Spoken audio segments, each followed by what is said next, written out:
It is April 24th, 2025. I'm in Utica, New York, at the southerly end of street running here on Schuyler Street. We're in the corner of NYS and Schuyler.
So I'm along the Sauquoit Creek in the town of Paris, New York, just south of Green's Crossing, and I thought I'd share a couple of interesting stories before the train heads by from Doug Ellison's recent book, A Fond Look at Phoebe Snow's Utica Division. Now this was a story that Vitold wanted me to tell. Vitold, of course, being my dog. There was a conductor on this line named Floyd Hosford, and we're looking at a picture of Floyd now. He had a dog named Rags. Rags is also in this picture. And in the late 30s, early 1940s, according to Doug, Rags would ride in the caboose with the conductor, his master Floyd. He'd stick his head out the cupola window.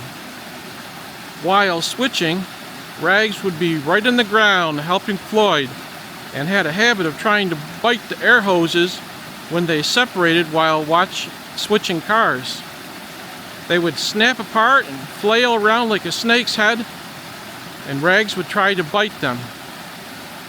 Sadly, Rags was attracted to something at Green's Crossing, south of Richfield Junction, one day, and he dived out the window of the caboose to his demise.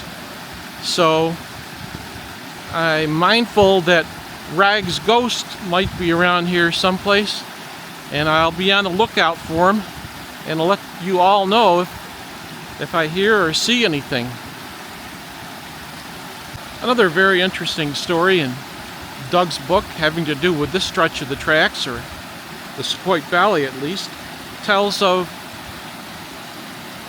the Erie-Lackawanna predecessor road to one of the predecessor roads to the Susquehanna, getting a big traffic boost in 1965, as there was a huge demand for sand and cement for the construction of the new Interstate 81 in the Binghamton area, and the Route 17 Quickway, the 4-lane east of Binghamton through Deposit, Hancock, and into the Catskills.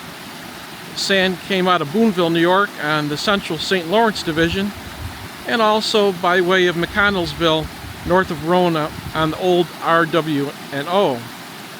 The cement cars came from Hudson, New York, south of Albany. Due to the heavy pull up Paris Hill, 4 units were to be assigned to these trains.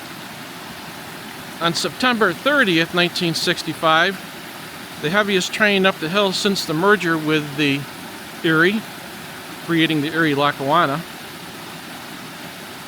left Utica with 3,300 tons, 39 loads and 10 empties, and 4 engines. The train took 52 minutes to conquer the hill, Paris Hill that is. A gentleman named Bill Gale followed it up and out of Utica to Paris Station. We're just south or north of Paris Station now, and said, quote, "In the narrow Sauquoit Valley, the sounds of the engines and their echo was deafening in the early evening air." Well, we heard a bit of that noise in a previous segment of a train going by here, and we'll see how it sounds today. Doug's book is still available. I'll put the information on ordering it in the description.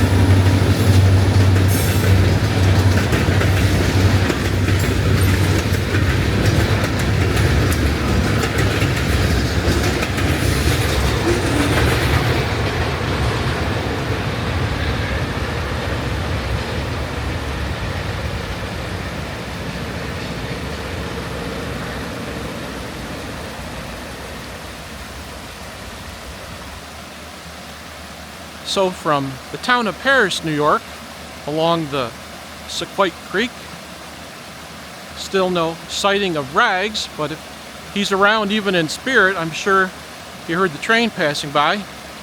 This is Railroading Rambler saying thanks so much for watching the video. We'll catch you on later on down the line.